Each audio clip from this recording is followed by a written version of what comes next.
after months of therapy and heavy drinking, I finally realized, you know what, this is probably not the worst move at all. Now I'm going to break this down a little bit. My initial response to Russell Wilson being signed, well, I hated it.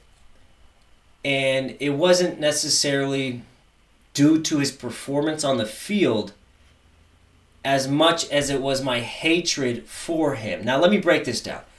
I'm a Steeler fan. I'm a Steeler fan who grew up in Washington State.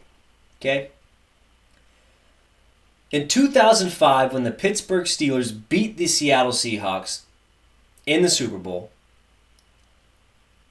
I was immediately thrust into a position, at a young age, 8 years old, immediately thrust into a position of defense every time I seen a Seahawks fan at all. If they seen that I had a Steeler jersey on, even at 8 years old, these Seahawks fans are ruthless. They don't care who they're talking shit to. I remember being 8 years old arguing against grown-ass adults about how those penalties or Ben Roethlisberger, oh, he snuck it over the line, it shouldn't have been a touchdown. I had to argue that none of that mattered. The outcome would still be the same even if Ben didn't get that touchdown.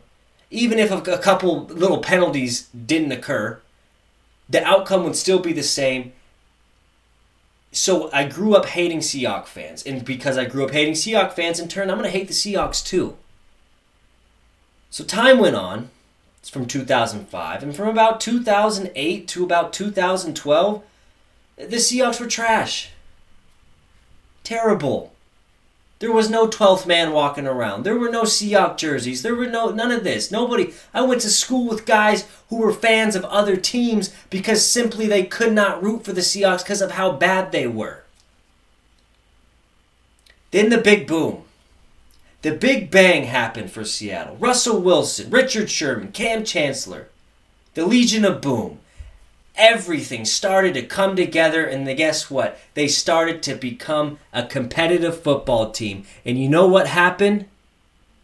All of these random people are all of a sudden Seahawks fans.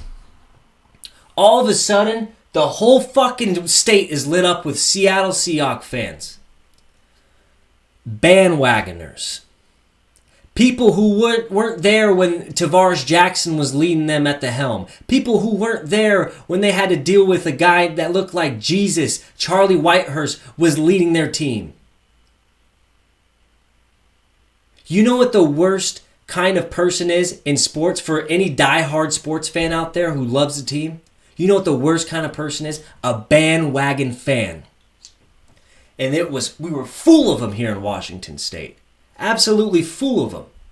Guys I went to school with who were Falcon fans or, oh, I like the Eagles. All of a sudden they're wearing Seahawks jerseys. Russell Wilson jerseys. And they're coming at me talking shit about Pittsburgh. Where were you the past 4 fucking years, dude?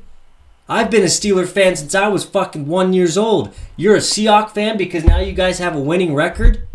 And you're going to come at me like you're as excited about your Super Bowl as I was when the Pittsburgh Steelers won? Get the fuck out of here. Get the fuck out of here. Absolutely not. So the big boom happened, and everybody loves Russell Wilson. You know who didn't? Us real fans in Washington State, because Russell Wilson winning in Seattle meant the bandwagon fans talked more shit. So inevitably, I had to hate Russell Wilson and hope he lost and did all these bad things so that the bandwagoners could realize they don't know what the fuck they're talking about. So I grew up my whole life not liking Russell Wilson, hating Seattle, and that stain of hating Russell Wilson had carried on past his time in Seattle, even to Denver. So when I seen that we signed Russell Wilson,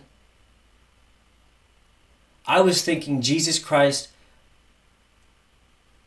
I'm living in a nightmare. There's no way, not in a million years did I ever think the Pittsburgh Steelers would sign Russell Wilson.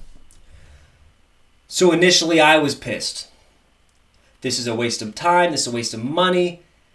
This is just everything that could have went wrong, went wrong.